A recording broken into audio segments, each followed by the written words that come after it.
আসসালামু আলাইকুম। আজকের এই ভিডিওতে আমরা দেখব কিভাবে ল্যাপটপ বা পিসি থেকে স্ক্রিনশট নিতে হয়। শুরুতে আমরা এই সার্চ অপশনে চলে যাব। সার্চ অপশনে লিখব স্নিপিং টুল। SNIPPING স্নিপিং টুল। এই স্নিপিং লেখার সাথে, সাথে অলরেডি এখানে চলে আসছে স্নিপিং টুল। এটা দেখতে এরকম একটা কেচির মতো একটা, হ্যাঁ? এখান থেকে ওপেন করে নিতে হবে। ওপেনে ক্লিক করব। এরকম একটা উইন্ডো চলে আসছে। তো শুরুতে এখানে নিউ যে বাটন আছে, এই নিউ বাটন থেকে আমাকে একটা স্ক্রিনশট নিয়ে নিতে হবে। এই নিউতে ক্লিক করব। করার পরে এরকম প্লাস চিহ্ন চলে আসছে, অর্থাৎ আমি কতটুকু স্ক্রিনশট নিতে চাই। আমি চাই যে এতটুকু পরিমাপ করে নিলাম যে হ্যাঁ, এতটুকু আমি স্ক্রিনশট নিব।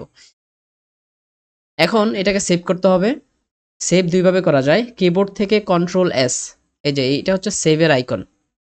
অলরেডি এখানে দেখাচ্ছে কন্ট্রোল প্লাস এস, অর্থাৎ কিবোর্ড থেকে যদি কন্ট্রোল এস দেই, কিবোর্ড থেকে কন্ট্রোল এস প্রেস করলে এরকম একটা উইন্ডো আসবে, এরকম একটা উইন্ডো আসবে।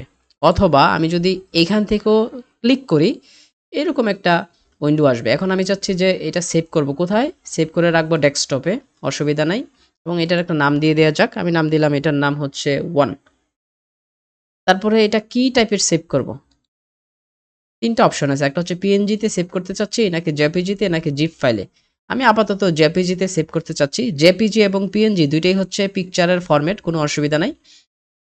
তো আমি চাচ্ছি যে পিএনজি তে সেভ করব। ঠিক আছে, এখানে সেভ করে নিলাম। এই যে সেভ, অলরেডি আমার এই পিকচার সেভ হয়ে গেল। আমি এখান থেকে ক্রস দিয়ে কেটে নেই।